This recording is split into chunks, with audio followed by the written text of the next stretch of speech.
This is part 4 of our 80s cult classic run, and today we're digging deeper into the weirdly fun section of the video store where the premises sound made up and somehow the movies end up living rent-free in our brains for decades, from offbeat heroes and punk chaos to late-night oddities that played on cable at 1 a.m. but somehow also played perfectly on a weekend morning. This lineup delivers a bit of it all.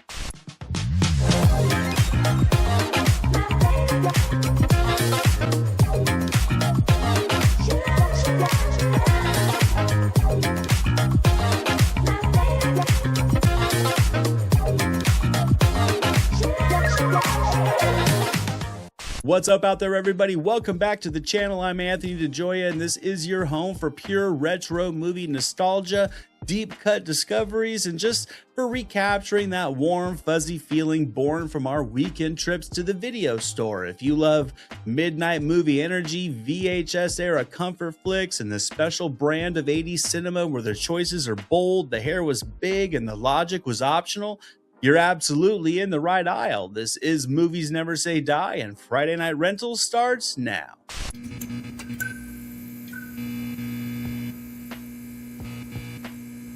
1984's Top Secret from the Zucker Chaos Factory stars Val Kilmer in his featured debut along with Lucy Gutteridge in a battalion of deadpan assassins. Here, an Elvis-themed American pop star stumbles into a French resistance caper. Think World War II spoof plus beach musicals plus Looney Tunes physics, all crammed into one gloriously unhinged spoof. Well, it's personal confession time. I kinda man-crushed on Val Kilmer in this movie. He was the ultimate cool guy that I wanted to be. I literally recorded this off of cable onto VHS so I could study the man's charm like game tape, how he carried his charisma, timed his double takes, and landed a joke without blinking. And to no surprise, Kilmer is the secret sauce here, flipping from effortless crooner to rubber-limbed goofball without ever losing that natural swagger, and that's why Top Secret gels perfectly. It isn't about joke density, it's about comedic confidence density. Theatrically, it did modest business, pulling in around $20 million on an $8.5 million budget. As the Zazz follow-up to Airplane, though, it didn't soar the same way with critics, many of whom were lukewarm. Vincent Canby of the New York Times said it lacked a comedic center of gravity and wandered around in its own landscape. I'm not exactly sure what that means, but it's not really glowing remarks. But cable and video turned Top Secret into a perennial cult favorite. This became a sleepover rite of passage. You'd rewind the backwards room scene, pause for the underwater bar fight, and, quote, skeet surfing until your parents started to worry. It's the rare spoof that actually rewards rewatching as well, because each frame is stacked with Easter eggs. If you miss one joke, another one's gonna smack you in the face 2 seconds later. I'm not the first guy who fell in love with a girl he met in a restaurant who then turned out to be the daughter of a kidnapped scientist, only to lose her to a childhood lover who she'd last seen on a deserted island. The Zazz team shoot this one like a real movie, not a skit parade, so the nonsense just, I don't know, feels weirdly elegant. My taped off cable copy of Top Secret may be long gone, but the memories of this classic comedy are always going to be just in heavy mental rotation. Now, for this next one, I got a fun turn. We're gonna go from 1,000 jokes a minute to a guitar solo for the soul with this next cult classic.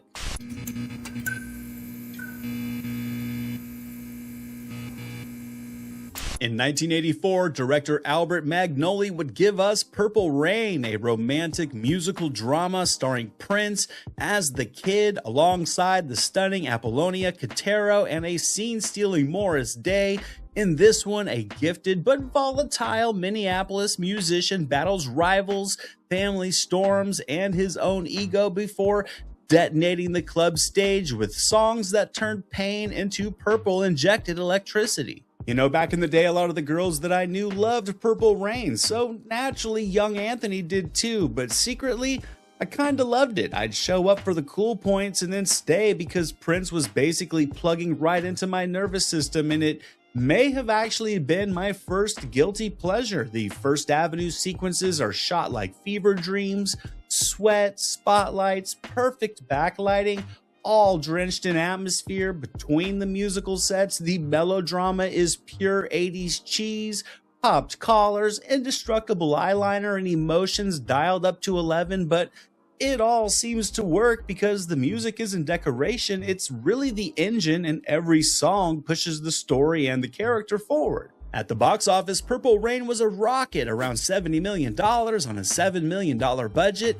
Critics were generally kind to it as well. Some did take issue with its depiction of women and Prince's acting chops overall. Vincent Canby again threw some shade, saying that Prince expressed all the rage of a caged mouse.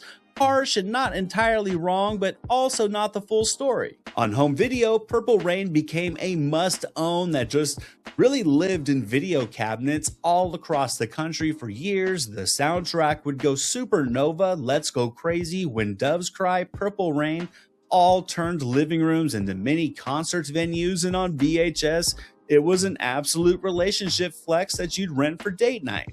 Before he created the music, he lived every bit of it. Prince in this movie doesn't so much act as much as he does radiate, I would say. It really does make the movie feel like the camera is kind of capturing an artist just forging his identity in real time, and it's a pure 80s treat. Morris Day brings plenty of swagger, Apollonia brings all the heat, Minneapolis becomes a neon crucible, and it's really one of those rare musical films where the set list is the character arc. Now, for our next rental classic, we're going to dial up the suspense, we're going to change genres, and we're heading from the stage to the streets for a fun, wild, body-swapping ride through Los Angeles.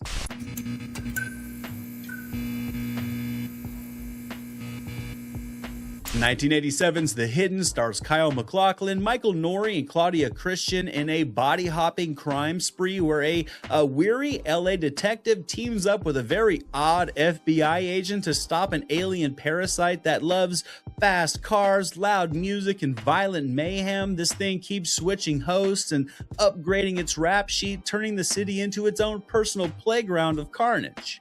Now, I first saw this one at a friend's house. I've mentioned this house before. His parents had turned the entire hallway closet into a rather impressive bootleg video store, endless rows of tapes, matching handwritten labels, 3 movies per cassette, choose your adventure, and we were the prime customers. As a kid, The Hidden, it was like pure horror. As a teen, it kind of played like a slick action thriller, and now it kind of feels like a horror action sci-fi hybrid that winks just enough while still ripping with intensity. The opening Ferrari smash and grab is awesome, and I think it perfectly sets the tone for the wild ride that is packed into this tight 97-minute runtime. Numbers wise, it did respectably as well, just under $10 million on a $4.5 million budget, which was actually very good for a New Line Cinema flick at the time. Critics responded surprisingly well too. Roger Ebert gave it 3 out of 4 stars, praising the way it blended action and sci-fi. And then, like so many cult films from the era, VHS and cable reruns would help it find its long-term audience and really cement its reputation. The action in this one is clean and visceral. I think the dark humor lands nicely without undercutting the stakes, and the effects are inventive without overreaching. MacLachlan's serene weirdness, I think, plays beautifully against Nouri's blue-collar exasperation. It really turns a high concept into a buddy movie that actually buddies. It even sneaks in a surprisingly warm grace knot at the end, right after giving you plenty of goo, gunfights, and a killer flamethrower. Try for one on the tire. You think this is easy? Why don't you try? Rewatching now, I still feel that hallway closet rental thrill. You don't know exactly what's on the tape, but you know it's about to kick ass, and The Hidden is just the kind of discovery that really turned friends into instant fans, one chase, one host, and one rewound scene at a time. Now, hope you guys are still with me out there. If you are, thank you for sticking it out, because our next rental classic is going to keep the same scary energy, but we're changing from an alien passenger to a seemingly normal highway drifter.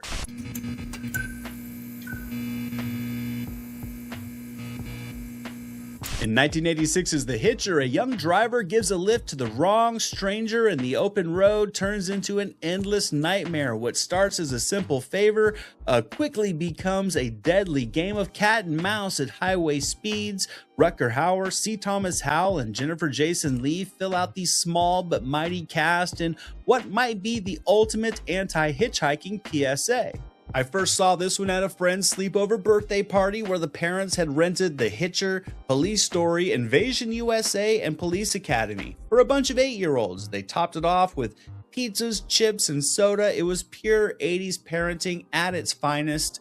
All jokes aside though, this one actually freaked me out the most. No quips, no comfort, just desert sun, empty highways, and Rutger Hauer serving such calm menace that it felt uncomfortably real. As a kid, it was just raw terror. As a teen, it became a cool, stripped-down thriller, and as an adult, it plays like minimalist highway horror that refuses to age due to its grounded roots. Now at the box office, surprisingly, it underperformed, making just shy of $6 million on a budget of just under $8 million, and critics were pretty mixed on it as well. Most did praise Hauer's performance, but also took shots at the script's lack of depth and originality. Janet Maslin said that Hauer did bring an evil panache to the role, but she also said the dialogue was painfully crude. Now that's pretty accurate, but I wouldn't necessarily say that it's a deal breaker for the terms of this film.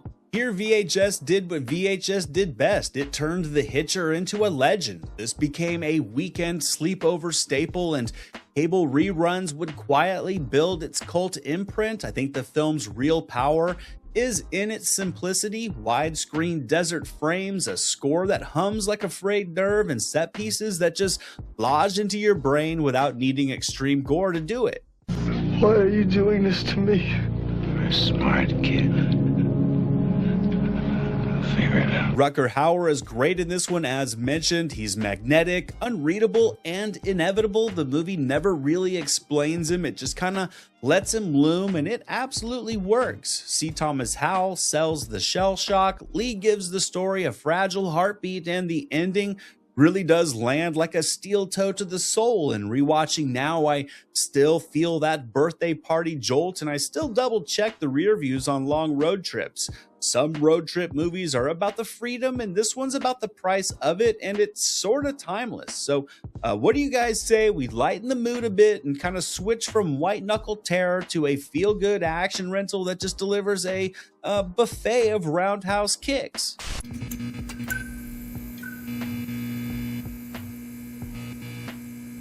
In 1986, director Corey Yen delivered No Retreat, No Surrender, starring Kurt McKinney, Jean-Claude Van Damme in his first real supporting role, and Tai Chung Kim as the literal ghost of Bruce Lee. Here, a bullied Seattle teen trains with Bruce Lee's ghost, of course, to take on a criminal syndicate stone-faced enforcer, a pre-famed Jean-Claude Van Damme, playing the ultimate Russian heel. This was the Van Damme movie that we discovered at the video store after seeing Kickboxer and Bloodsport overseas. It ran as Karate Tiger, and it plays like a tried and true crowd-pleasing underdog story. It really did become the tape that you grabbed when all the other good ninja movies were checked out, or the one tape that you'd rent to show your friends the hidden Van Damme movie where he's the bad guy. And it is the definition of a movie that grew much bigger in the rear view. Now, theatrically, it did make a modest splash, pulling in about $4.6 million in the States and Canada, plus another $1.4 million in France, on a tiny $400,000 budget. Critics, to no surprise, were not impressed at all. Walter Goodman of the New York Times joked that no black belts would be awarded to anybody involved, and called it an exhibition of thunks and kerplunks. So yeah, far from glowing press, but you could really say that about the reviews for some of the best action movies from the 80s, so grain of salt. But once again, VHS and cable stepped in here and handed this movie its black belt and cult status, and after Bloodsport and Kickboxer turned Van Damme into an action shelf deity, this scrappier, earlier flick of his started renting like crazy because fans wanted to see where the split kick mystique really began, and what they found was pure 80s dojo sincerity. The training montages are backyard legend. The soundtrack is motivational cheese you could spread on crackers, and the finale delivers that just stand up and cheer catharsis that the genre lived on during the era. Ivan Krasinski! McKinney in the lead here, for the most part, sells the earnest grind for the needs of the story. Tai Chung Kim brings a surprisingly gentle mentor vibe to this one, and Van Damme, fairly speaking, just still radiates that raw screen charisma that hints exactly to where his career was headed at the time. And as a kid, I logged this as feel-good karate fuel, and as an adult, it plays like the platonic ideal of B action. Hard on its sleeve, kicks to the face, and zero irony required.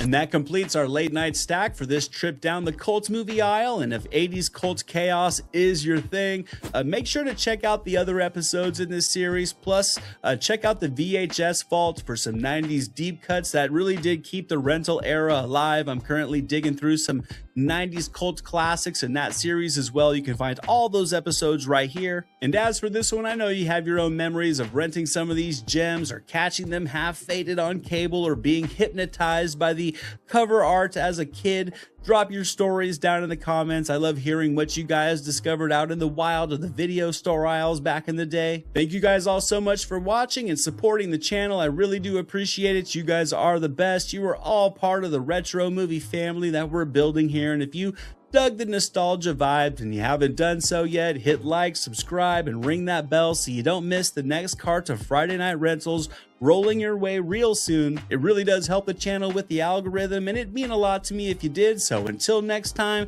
keep the tapes rewound, keep the video store memories alive, and remember, movies never say die. This is Jack Burton in the Pork Chop Express, and I'm talking to whoever's listening out there. Flag of war. You gotta become war. I suppose we have to register you as a lethal weapon. You trying to say Jesus Christ can't hit a curveball?